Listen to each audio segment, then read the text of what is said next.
ज़ैन, तुम आज एक पराई लड़की के लिए अपनी माँ को पीछे छोड़ रहे हो। क्या तुम्हें इस चीज़ का बिल्कुल भी एहसास नहीं कि तुम क्या कर रहे हो? जिस पर ज़ैन कहता है कि आप क्यों ये बात नहीं समझ रही कि अगर आपका बेटा कोई नेक काम करने की कोशिश कर रहा है तो आप उसकी राह में रुकावट क्यों बन रही हैं? इन बातों को समझने की ज़रूरत है। समझिए और यकीन कीजिए, मैं कुछ भी गलत नहीं कर रहा। मैं सिर्फ और सिर्फ आपके फ़ायदे के लिए ये सब कुछ कर रहा हूँ। अरे कल को आपकी ही बल्ले बल्ले होने वाली है। बहरहाल जी, मदीहा को समझ नहीं आती और वो आसिया को ज़रा ज़रा सी बात पर इतनी बातें सुना देती है कि उसका रो रो कर बुरा हश्र हो गया। बेचारी जब का ड्रामा शुरू हुआ है तब की रो रो के उसने कोई हाल नहीं छोड़ा है। आप देखेंगे कि मानूर भी अब तंग पड़ चुकी है रो रो के। इसलिए कहती है कि अब हमें इन लोगों की फिक्र करने की ज़रूरत नहीं है। अब हम जो करेंगे अपनी मर्जी अपने बलबूते अपने दम पे करेंगे। तो बेहतर यही है कि मेरी माँ अब परेशान ना हुआ जाए, बल्कि अब इन सारी चीज़ों को हैंडल किया जाए। अब मैं देखती हूँ कि ये सारे मामले कहाँ पे ख़राब होते हैं और क्या कुछ होता है। बहरहाल बहुत ज़्यादा गुस्से में आ चुकी है मानूर अब, और मानूर अब कुछ ना कुछ करके ही दम लेगी, क्योंकि उसको भी समझ आ गई है कि ये दुनिया जो है वो कभी भी उसको जीने नहीं देगी। कुछ ना कुछ ऐसा करती रहेगी जिसकी वजह से मामलात ख़राब रहेंगे। लेकिन आसिया उसको कहती है कि बेटा, मैं कैसे तुम्हें लेके यहाँ से निकल जाऊँ? मेरे लिए ये स्टेप उठाना बहुत ज़्यादा मुश्किल है। तुम्हें नहीं पता कि ज़माने की दर-बदर की ठोकरें इंसान को कितना ज़लील कर देती हैं। तुम नहीं जानती कि लोग किस किस तरह से अपने अंदर वाले ही सारे काम ख़राब कर देते हैं। जिस पर वो कहती है कि मैंने बहुत कुछ देखा है और बहुत कुछ सहा है। इसलिए आप ये कैसे सोच सकती हैं कि मुझे इन सब चीज़ों की परवाह नहीं है। मुझे सब पता है कि क्या हो रहा है, क्या नहीं हो रहा है। मैंने इन लोगों को बहुत नज़दीक से देखा है। ये लोग किसी के सगे नहीं हो सकते हैं, बल्कि इन्होंने तो हमेशा मुझे ज़लील करने की कोशिश की है और हर एक के सामने रुस्वा करने की ही कोशिश बात की पे है। आके एक तकरार करती है और कहती है कि आखिर ऐसा कैसे हो सकता है। ये लड़की यहाँ पे नहीं रह सकती, चाहे जो मर्जी हो जाए।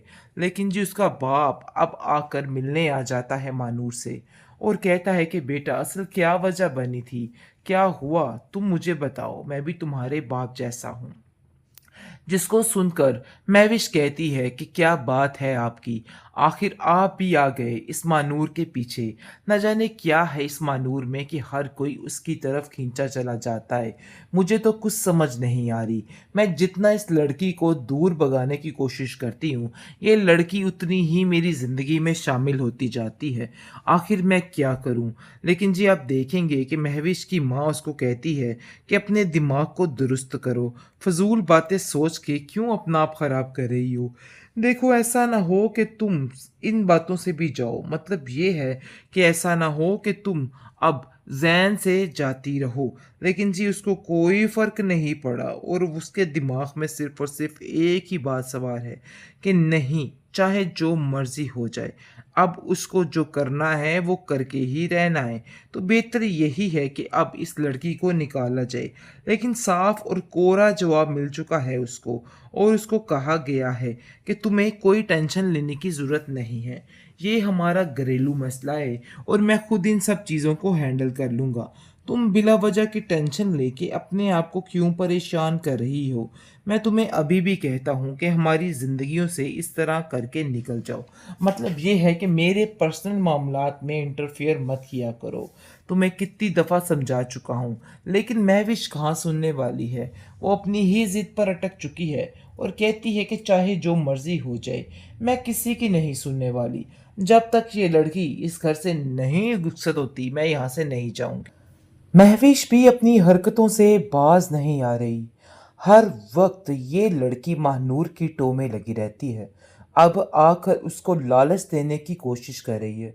वो इसको कहती है कि देखो, यहाँ से चली जाओ, मैं तुम्हें यहाँ पे नहीं बर्दाश्त कर सकती।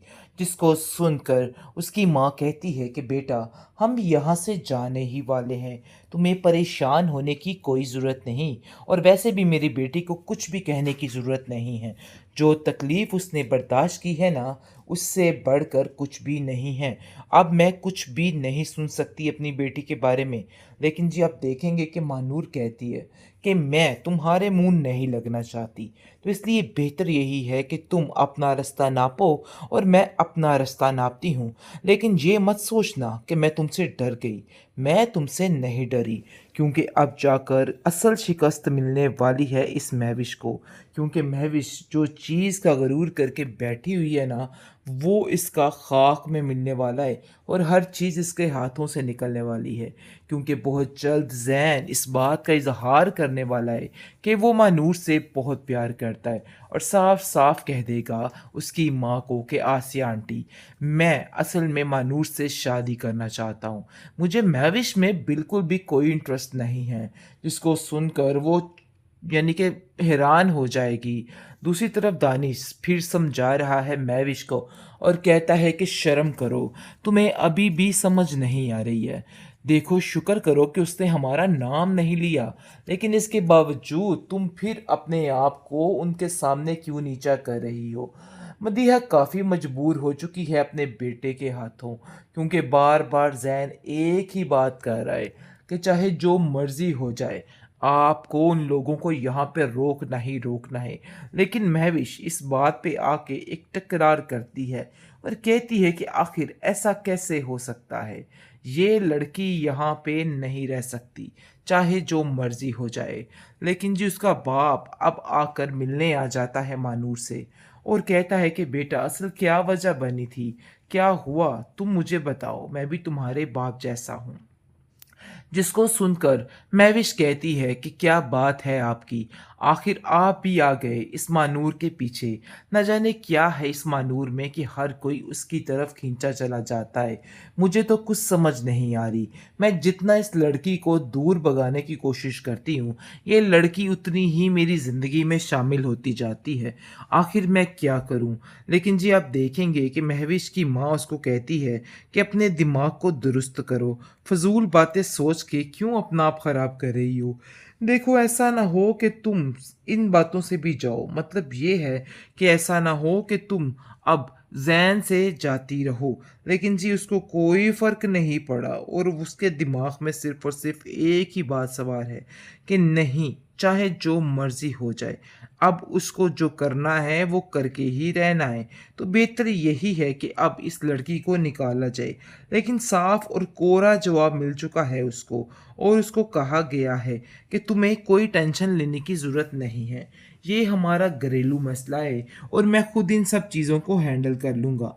तुम बिला वजह की टेंशन लेके अपने आप को क्यों परेशान कर रही हो। मैं तुम्हें अभी भी कहता हूँ कि हमारी ज़िंदगियों से इस तरह करके निकल जाओ। मतलब ये है कि मेरे पर्सनल मामलात में इंटरफेयर मत किया करो। तो मैं कितनी दफ़ा समझा चुका हूँ, लेकिन महविश कहाँ सुनने वाली है। वो अपनी ही ज़िद पर अटक चुकी है और कहती है कि चाहे जो मर्ज़ी हो जाए, मैं किसी की नहीं सुनने वाली। जब तक ये लड़की इस घर से नहीं रुखसत होती, मैं यहाँ से नहीं जाऊँ।